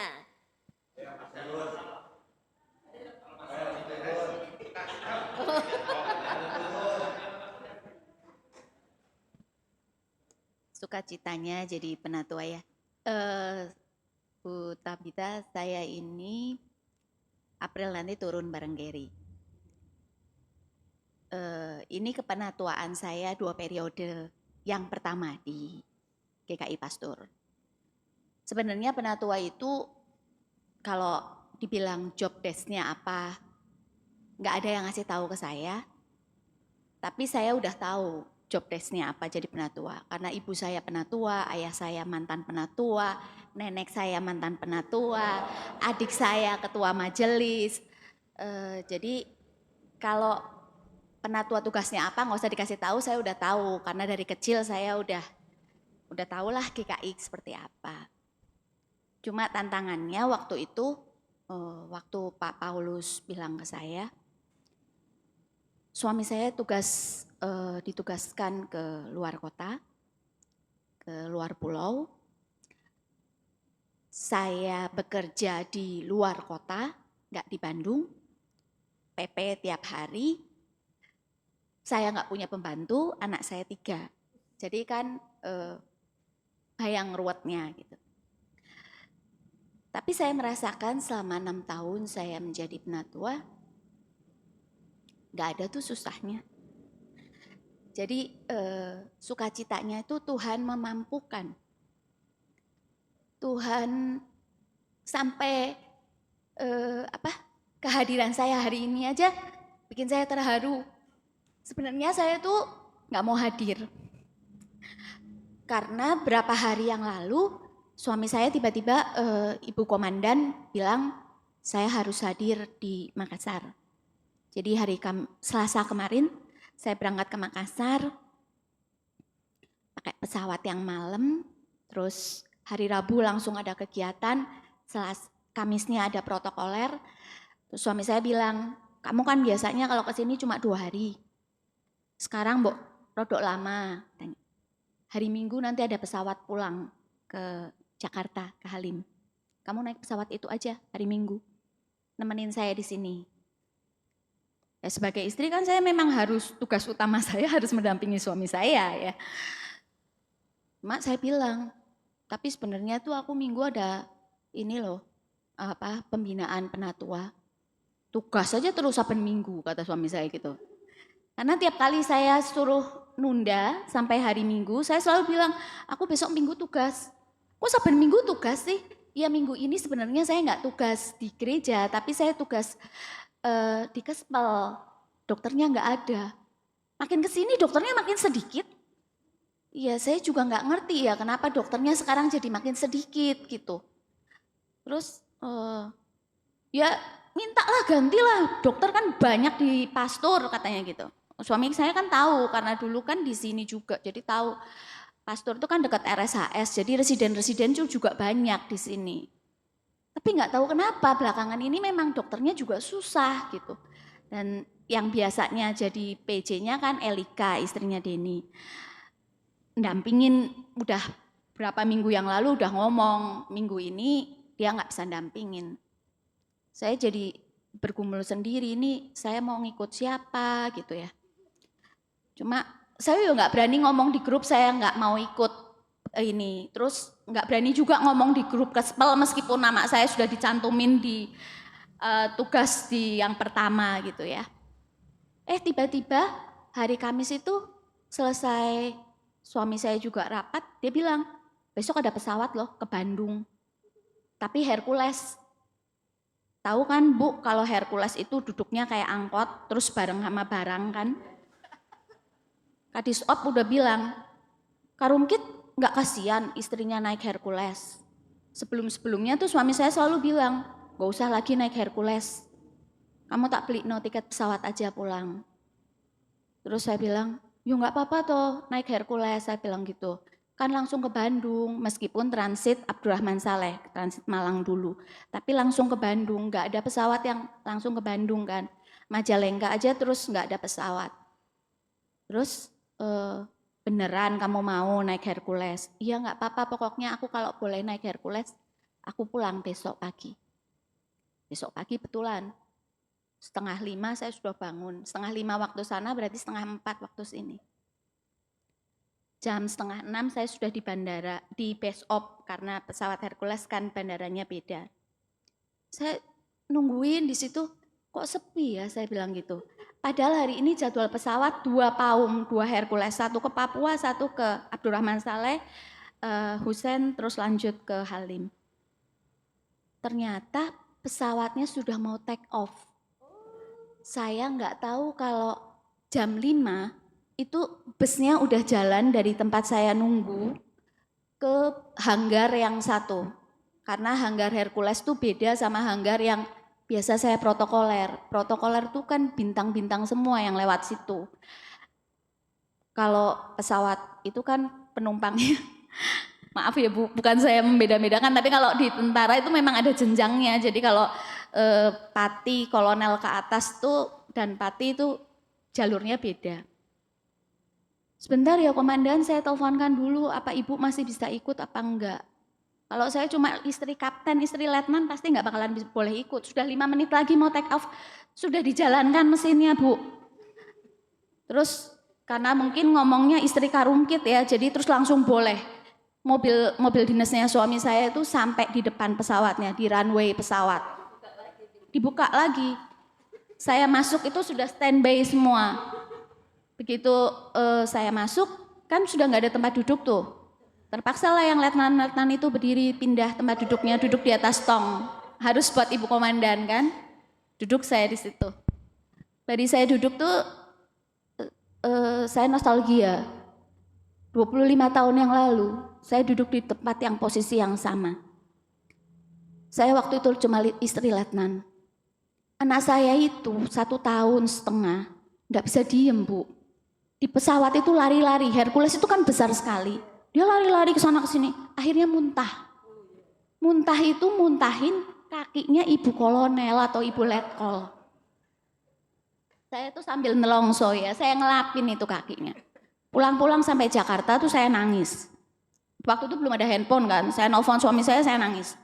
Saya bilang gini, kok ya rekoso banget toh jadi istrinya tentara. Kan dari dulu juga aku enggak kawin sama tentara toh, aku kawinnya sama dokter. Saya bilang gitu. Aku loh dadi bojo pendeta wedi kok dadi bojo tentara, aku bilang gitu. Saya tuh kalau dulu tuh kalau marah-marah tuh gitu. Sopo sih merapatkan aku dadi bojo tentara tuh, saya bilang gitu. Aku tuh pengennya jadi bojo dokter kok ujuk-ujuk dadi bojo tentara, saya bilang gitu. Terus longsone kayak gini, saya bilang gitu. Terus suami saya itu selalu ngomongnya gini, itu tuh pelajaran tahu dari Tuhan, biar nanti kalau kamu jadi bojo kolonel, enggak kayak gitu. Rasah lah, gue rasah jadi komandan toh, aku biar jadi bawahan aja enggak apa-apa, aku bilang gitu. Loh ya pasti toh, pasti semua orang tuh juga pengen, bukannya suaminya didukung kan jadi komandan, malah kowe ora paten jadi komandan ki piye sih, kata suami saya gitu ya. Terus pokoknya saya tuh nggak seneng banget lah di ketentaraannya suami saya itu, tapi ya nggak tahu kenapa ya, Tuhan mungkin maunya kayak gitu. Jadi selitingnya suami saya juga, suami saya yang duluan jadi kolonel. Suami saya duluan yang sesko itu saya ya nggak ngerti, padahal suami saya itu minoritas gitu. Tapi kalau Tuhan mau, menurut saya, ya Tuhan bisa bukakan segala jalan. Kalau ditanya tuh koneksinya siapa? Koneksinya yang di atas. Saya selalu bilang gitu, suami saya juga bilang gitu. Bu Nicholas tuh koneksinya siapa sih? Koneksinya bagus ya katanya. Loh koneksi apa? Saya tuh enggak kenal siapa-siapa. Siapa Asper saya juga nggak ngerti gitu ya. Jadi kalau ditanya itu Kasau tuh saya juga harus ngapalin nama Kasau saya yang sekarang tuh siapa, kan bolak-balik ganti ya. Mbok nanti sampai tiba-tiba ditanya saya nggak ngerti kan ngisin-ngisini suami saya gitu. Jadi saya sebelumnya tuh kudu ngapalno dulu. Jadi itu sukacitanya saya menjadi penatua tuh Tuhan memampukan saya. Jadi kalau tugas apa segala itu ya saya ya selalu gimana ya, menurut saya tuh Tuhan tuh sudah ngasih banyak sekali buat saya, jadi saya harus bersukacita. Siapa sih saya sampai Tuhan mau saya jadi penatuanya? Itu saja. Ya, terima kasih Bu. Ada lagi?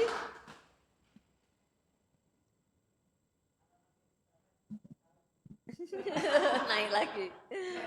Ya, mungkin Ya, saya mari, Bu. juga mau sharing sedikit ya. Memang waktu awal diminta jadi penatua seperti Pak Hilman tadi bilang, saya juga nggak langsung mengiyakan. Karena waktu itu memang betul kata Bu Tabita tadi, memang bukan berarti mungkin semua yang diminta itu merasa bahwa oh saya nggak mau gitu. Tapi banyak faktor juga, bisa keluarga, anak masih kecil dan sebagainya. Waktu itu saya tuh baru pindah kerja, bukan pindah kerja, pindah beda yang dikerjakan gitu. Jadi waktu itu saya pikir kalau saya baru melakukan sesuatu yang baru, kayaknya perlu butuh waktu untuk belajar gitu. Jadi kalau saya di kepenatuan juga takut, masih kepikiran takutnya waktunya nggak bisa gitu. Jadi waktu itu saya minta setahun dulu deh sampai saya melihat lingkup pekerjaan saya yang baru tuh seperti apa supaya saya bisa adaptasi begitu. Nah setelah setahun terus diminta lagi ya karena saya udah menyampai minta waktu ya akhirnya oke. Terus ya berjalan seperti biasa. Terus kalau di dalam tugas-tugas waktu itu saya diminta untuk di bidang PA umum. Padahal waktu itu saya pikir saya saja sudah lama di gereja, tapi saya nggak pernah sekalipun ikut PA umum. Karena kalau saya lihat memang kayaknya yang hadirnya tuh memang yang senior-senior gitu kan, jarang yang dewasa, jarang yang pemuda remaja apalagi gitu. Padahal dibilangnya kan PA umum, sebetulnya itu tuh umum gitu ya, harusnya bisa intergenerasi juga. Tapi ya seperti itu, jadi saya nggak pernah hadir. Nah terus diminta jadi penatua itu ya mau nggak mau jadi hadir kan, walaupun tugasnya apa aja saya nggak tahu gitu. Tapi bersyukurnya penatua yang lamanya itu Bu Frida waktu itu ya memberi masukan gitu, tugasnya ini. Nah jadi selama periode pertama ya oke-oke aja dijalani. Nah pas waktu mau masuk ke periode kedua, sebetulnya waktu itu saya agak bimbang juga. Tadinya mau selesai aja nggak mau masuk ke periode kedua. Karena itu juga ini kan berakhir tuh Maret ya. Nah pas Juni itu saya udah, karena di sekolah yang lama ditutup, jadi saya pasti akan pindah ke tempat yang lain yang baru. Nah itu juga saya ragu-ragu, waktu itu saya mau dipindahkan kemana aja saya belum tahu begitu ya. Terus gimananya nantinya bener-bener nggak tahu. Nah jadi waktu itu ragu-ragu tadinya, aduh kayaknya mau berhenti aja deh gitu. Nah tapi waktu itu sempat dibilang ini pandemi jadi semuanya lanjut lagi aja gitu ya. Terus saya sempat bergumul waktu itu. Terus itu satu-satunya yang saya rasakan waktu pelantikan penatua. Itu kalau yang pertama kan pelantikan penatua kayaknya biasa aja gitu. Tapi yang kedua itu saya benar-benar ngerasa, aduh Tuhan saya takut benar-benar nggak mampu gitu. Takut nggak bisa memenuhi lagi apa yang bisa dilakukan. Nah jadi waktu dengar bahwa dari pendeta bilang Tuhan akan memperlengkapi, Tuhan akan memampukan tuh kayaknya bener-bener ya Tuhan saya aminin gitu. Kayaknya bener-bener pelantikan itu yang bener-bener berkesan buat saya gitu. Karena saya udah takut waktu itu nggak bisa. Terus waktu itu kan, nah masuk saya ke tempat yang baru kan nggak ada kendaraan ya. Waktu itu mobilnya inventaris dari sekolah, nggak ada kendaraan. Terus jadi saya sangat tergantung sama suami antar jemput. Terus saya pikir juga, oh kalau saya tugas-tugas kemana-mana saya tergantung. Kalau mau PA on site dan sebagainya, saya akan sangat tergantung minta diantar jemput gitu. Tapi puji Tuhannya ya selama ini PA masih online dan sebagainya, jadi masih bisa diatasi. Dan sempat waktu itu sekali waktu suami saya sampai bilang gini, ini kok kerjaannya nggak selesai-selesai ya? Kerjaan di gereja, kerjaan di sekolah, pulang bawa kerjaan, kayaknya teh full gitu ya, kayak nggak ada berhenti-berhentinya. Terus ini PA bikin, waktu itu masih online kan ya, bikin video, bikin apa nggak selesai-selesai gitu ya. Jadi, tapi saya pikir waktu itu saya nggak merasa ada beratnya gitu, malah saya seperti menemukan sesuatu yang kok saya ternyata bisa bikin desain ya, bikin itu kok jadi saya seneng karena saya ngatur itu kok jadi seneng. Terus bikin video kayaknya kok saya jadi lebih seneng juga karena saya bisa membuat sesuatu walaupun belum pernah belajar sebelumnya gitu. Nah itu membuat saya sebetulnya banyak belajar dari kepenatuan ini selama 3 tahun ini, 2 periode ini ya. Kemudian sebetulnya saya waktu itu mau maju masuk jadi penatua pun salah satunya karena kalau dulu saya pernah di remaja, pernah di pemuda, justru itu menurut saya kesempatan banyak belajar gitu. Karena dari situ bisa jadi belajar mimpin rapat, belajar bikin laporan keuangan walaupun saya belum bisa gitu. Terus waktu SMA saya bukan IPS, bukan akuntansi, tapi disuruh bikin laporan, bikin apa itu tuh jadi banyak, membuat saya banyak belajar gitu. Kemudian banyak pembinaan waktu di remaja dan sebagainya itu kayaknya apa ya, jadi bekal sebetulnya untuk waktu saya masuk di kerja gitu. Nah sebetulnya saya juga berharap sekarang ini yang remaja pemuda sekarang tuh punya apa ya, sekarang kayaknya anak remaja pemuda sekarang kayak agak kurang mau terlibat dalam organisasi karena pikirnya capek gitu, udah sekolah aja capek, suruh ikut organisasi lagi kayaknya berat gitu waktunya, padahal akan banyak yang mereka bisa dapatkan. Nah ini juga satu ke depan tuh selain sekarang misalnya kesulitan cari penatua, kayaknya ke depan itu kita tantangannya lebih berat lagi karena mungkin saat ini banyak remaja pemuda kita di Pasteur tuh yang pindah ke gereja lain. Nah itu juga perlu jadi satu concern ke depan malah untuk regenerasi dan kaderisasi yang akan datang mungkin masih panjang tapi perlu dipikirkan. Walaupun saya tetap optimis kalaupun Tuhan mau pasti Tuhan akan utuskan mungkin datang yang baru lagi, pemuda seperti sekarang kan banyak pemuda yang baru yang aktif di gereja kita, Tuhan akan sediakan. Jadi itu pengalaman saya, kadang seperti yang tadi David bilang, kita tuh nggak mampu tapi ternyata bisa melewati sampai sekarang tuh karena dilengkapi, dimampukan, dan diberikan semuanya disediakan. Itu aja sih yang saya dapatkan. Terima nah kasih. kalau sesudahnya, sesudah ini saya juga berpikir setelah pelayanan ini selesai itu saya mau ngapain ya gitu. Tadinya kepikir Tidak ada jobless dalam iya pelayanan. jobless. Baik Tapi kalau dipikirkan mulai dari sekarang. iya beberapa ini saya mulai memikirkan saya apa ya. Tadinya saya pikir oh saya sedang ini apa saya mau di multimedia ya gitu. Iya. Tapi terus sempat saya mikir Nggak boleh ada pensiunan. atau mau Melayani bantu tidak ada pensiunnya. ya atau mau di anak gitu bantu multimedianya saya mulai kepikir-pikir tapi kemarin mungkin saya dapat ini sih sebetulnya karena mungkin dari guru gitu ya membantu maju. Sebenarnya waktu dari kemarin sebenarnya udah pengen membantu juga di Kespel yang bimbel gitu tapi karena harus onsite kayaknya agak sulit juga. Jadi kemungkinan sih tetap melayani tapi di gereja sebisa yang saya bisa lakukan saya lakukan tapi saya mungkin rencana ada bantu bimbel di sekolah sih. Itu aja. Ya, terima kasih Bu. Kita lanjutkan ya. Nah, mencari penatua baru Apakah jujur mengatakan beratnya jadi penatua atau menutupinya agar ada yang mau jadi penatua? Harusnya bagaimana Bapak Ibu? Hanya cerita yang baik atau cerita dua-duanya? Dua-duanya ya, harus cerita dua-duanya.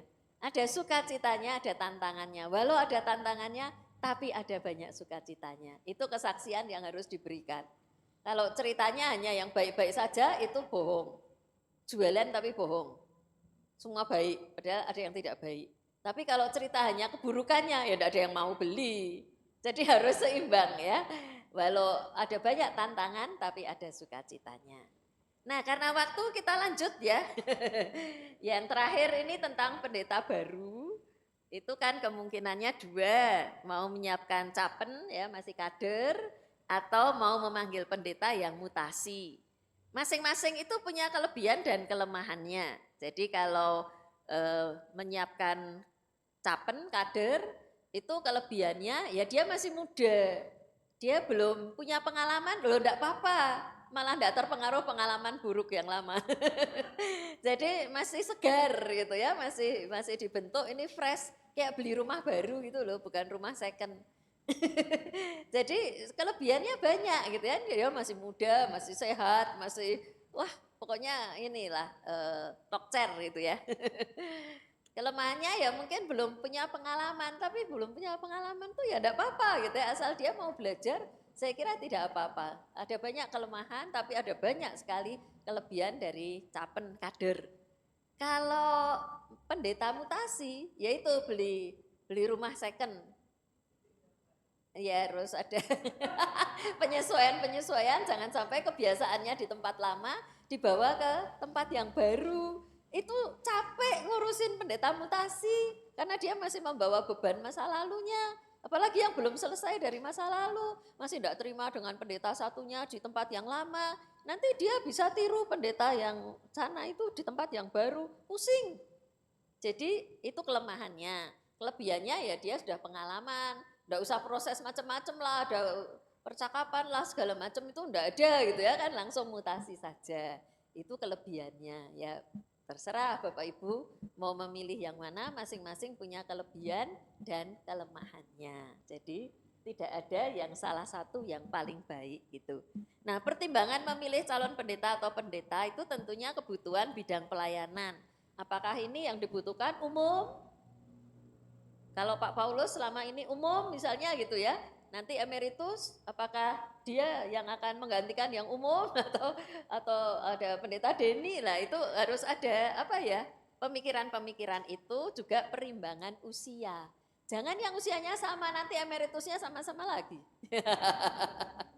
Jadi harus yang jarak umurnya cukup banyak gitu ya, 10 tahun begitu supaya ada inilah tongkat estafetnya itu tidak berhenti mendadak begitu.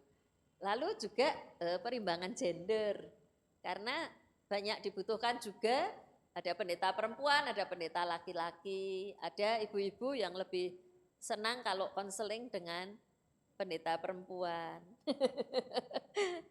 Ada juga yang lebih senang dengan pendeta laki-laki ya juga bisa, tapi ada juga yang begitu. Jadi ya itu mungkin menjadi pertimbangan untuk ada perimbangan, tapi terserah sesuai dengan kebutuhan di sini. Tapi kalau sinode mengatakan kami punya profil, itu tidak selalu betul. Sering bohong juga, profil apaan. Nyatanya yang penempatan salah terus. Ya, saya kenal sebuah jemaat di Purwokerto, saya kenalnya sudah sejak lama, sejak mereka belum GKI lalu gabung ke GKI, jadi saya tahu persis orang-orangnya itu kayak apa gitu ya, sulit-sulitnya orang Purwokerto dan sebagainya itu saya tahu persis. Nah, mereka cari capen pemberian sinode. Sinode mengatakan ini sudah kami pilihkan yang cocok profilnya bla bla bla bla bla. Ternyata malah begitu datang membuat masalah. Belum proses kependetaan nih, masih baru fresh itu ya. Apa namanya sekarang penempatan itu? Penempatan ya, mau baru penempatan itu malah sudah bikin masalah. Ya sudah, batal kan? Batal. Sambil marah-marah majelisnya kepada BPMS, apaan katanya profil bla bla bla gitu. Lalu kosong kan? kosong. Mereka tanya saya, karena pendetanya yang pertama dulu, saya yang merekomendasi. Tapi waktu itu belum penyatuan GKI, jadi mulus-mulus aja prosesnya. Nah, sekarang udah penyatuan GKI kan cang cingcong gitu ya. Terus mereka tanya saya, ini siapa ya? Karena yang dulu tuh cocok loh Buta-Bita mencarikan gitu ya. Saya bilang gini, nah sekarang caranya gini, mahasiswa yang baru lulus kan belum bina kader, masih menunggu sekian bulan. Mau ndak banpel? Nanti kalau cocok, lah baru ngomong ke sinode, nanti tak ajari ngomongnya. Nah betul, dicoba gitu ya. Wah cocok, padahal ini belum bina kader ini. Baru menunggu bina kader, karena masih beberapa bulan, diminta banpel, cocok. Makanya majelis dan jemaatnya seneng. Sudah ini saja nanti jadi calon pendeta gitu ya. Lah sudah ketika proses cangcingcongnya udah selesai, tiba saatnya untuk penempatan. Nah, saya ajari mereka ngomong ke sinode. Kami sudah pengalaman kan dulu di drop dari sinode, kacau kan? Karena profil itu bohong. Bilang aja bohong. Nah sekarang kami sudah punya calon yang kami cocok. Dan kami maunya ini, tidak mau dikasih yang lain. Karena kami sudah pengalaman dikasih oleh sinode tidak cocok. Kami maunya ini. Pokoknya agak galak ya Bu, memang orangnya agak galak gitu ya. Kayak saya gitu. Oh dia galak waktu ngomong perlawatan dan sebagainya, dapet cocok. Karena memang ya saya tahu lah orang-orang di sana kayak apa. Sehingga saya lihat mahasiswa saya, ini orang ini bisa cocok. Ternyata betul cocok. Berarti sinode kan enggak kenal, toh dengan capennya enggak kenal, dengan jemaatnya juga enggak semuanya kenal. Saya ngomong gini, Bu coba ngomong, tanya ke itu kemarin yang melawat dari BPMS. Pernah enggak ke jemaat itu? Pernah ngambah ke sini atau enggak? Belum pernah kan? Kok merasa sudah tahu profil di sini? Oh datang aja belum pernah kok. Bisa tahu profil dari mana? Dari atas kertas. Bohong. Bohong. Saya enggak punya di atas kertas profil dari jemaat itu. Tapi saya tahu dalam hati karena saya mengenal jemaat itu. Cocok kan? Karena saya mengenal, saya tahu. Jadi di atas kertas itu sering bohong. Jadi ya sreknya yang siapa gitu. Karena ini kan cocok-cocokan ya. Ada orang itu cocok di sini tidak cocok di sana. Yang dibuang di sana bisa cocok di sini. Jadi ya nantilah dilihat bagaimana begitu. Tapi memang harus hati-hati dan cocok gitu loh. Kalau masih ragu-ragu janganlah, nanti malah jadi masalah. Nah, kalau sudah jadi masalah, yang bikin masalah itu pendeta atau calon pendetanya pusing. Jemaatnya pecah lah, pusing. Jadi harus dihindari itu, jangan sampai capen kok malah membuat gerejanya pecah. Ya untuk menghindari itu lalu mutasi aja, tapi mutasi kan sering beli kucing dalam karung. Karena enggak pakai proses kan, jadi cepat mutasi dan kita cuma dengar dari luar. Dan kalau tanya kepada sinode atau kepada majelisnya, mungkin majelisnya udah enggak suka, dikasih tahu yang baik-baik, oh ya enggak apa-apa kok, ya di sini baik gitu ya. Supaya segera mutasi. Oh, bahaya tanya ke majelisnya itu bahaya. Pasti dikasih tahu yang baik-baik. Kayak anak kita dilamar, kalau anak kita males kan kita enggak ngomong toh sama calon mertuanya, oh anak saya males, itu kan enggak toh.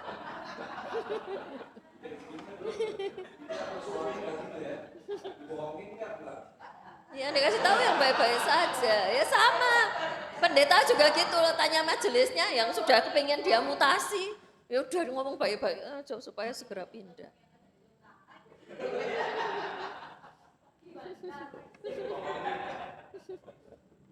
Jadi itu, tapi silakan Bapak Ibu untuk memikirkan dan mempertimbangkan kelebihan dan kelemahan kalau memilih kader atau memilih mutasi.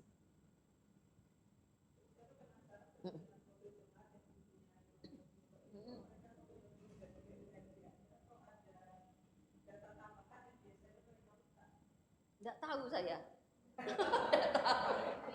Enggak tahu lebih banyak bohong. Istilahnya kalau itu kan PDRT apa kan potret diri jadi satu dalam PDRT dan komisi Tuhan itu dipakai plus juga ada questionnaire yang tetap ada. Tapi kan belum tentu betul. Seperti tadi itu datanya Pak, di sini berapa anggotanya 1000, kenyataannya enggak segitu. Tapi kalau ngomong 1000 jadi boleh pendetanya sekian orang. Kalau ngomong 300 enggak boleh, pendetanya banyak-banyak gitu ya. Jadi kan sebenarnya profilnya enggak cocok, profil itu sesuai dengan kebutuhan. Karena ini Bu ya, makanya kan sampai sekarang aja kan feedback itu diharapkan menjadi basis untuk kajian. Sehingga punya tahu data jemaat sendiri itu jumlah itu ada 89 atau 90 jemaat totalnya sekian, itu kan minimal data demografi yang harus Iya, iya.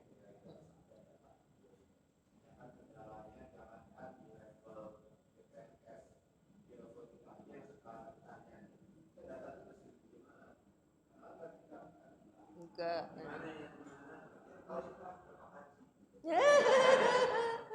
Ya.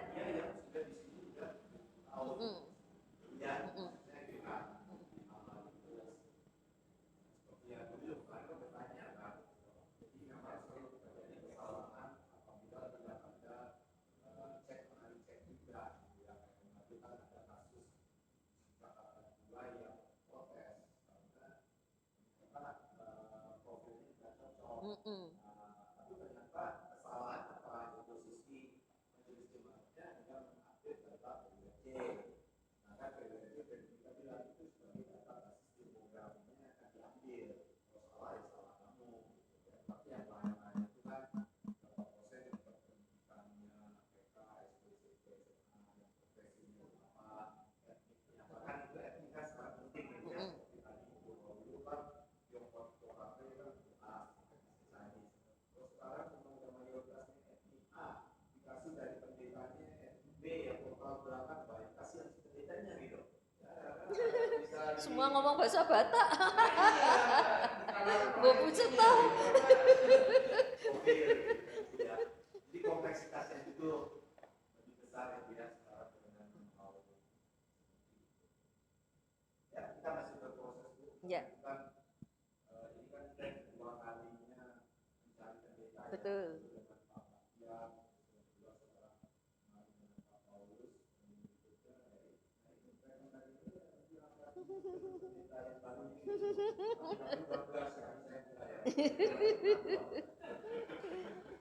Iya. Ya, begitu Bapak Ibu. Jadi hati-hati ya, pelan-pelan saja, tidak tergesa-gesa karena memilih pendeta itu sesuatu yang besar gitu ya. Jangan langsung cepat-cepat. Ya. Itu saja yang bisa kita bahas ya karena jamnya sudah jam 3 lebih. Terima kasih Bapak Ibu sekalian. Sekalian pamit. Nanti jam 6 naik kereta. Ya. Oh iya betul kita harus. Ya Bapak Ibu, terima kasih sebelumnya untuk telah hadir di pembinaan untuk penatua dan juga calon penatua. Dan saat ini kita akan menutup acara kita, mungkin minta Pak Hilman kali ya untuk bantu dalam doa. Oke, mari kita bersatu dalam doa.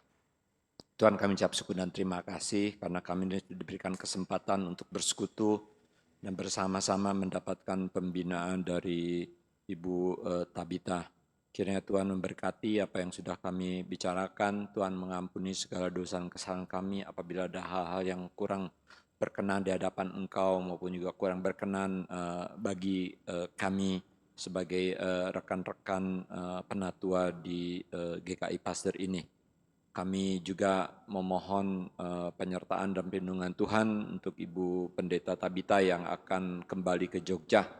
Tuhan kiranya memberikan kesehatan yang baik dan keselamatan dalam perjalanan dan biar beliau juga boleh tiba dengan selamat di Jogja tanpa gangguan apapun juga.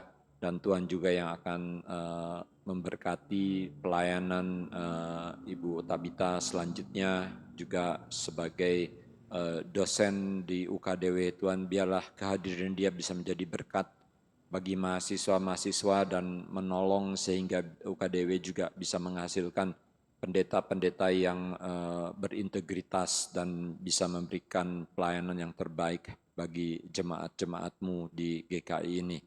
Sebentar kami akan berpisah satu dengan yang lainnya, Tuhan juga yang membawa kami ke tempat kami masing-masing dengan selamat. Terima kasih Tuhan, di dalam nama Tuhan Yesus Kristus kami telah berdoa dan mengucap syukur. Amin.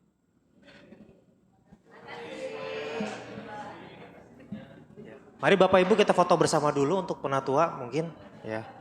Foto bersama sebentar ya. Foto lagi ya buat dokumentasi penatuanya ya.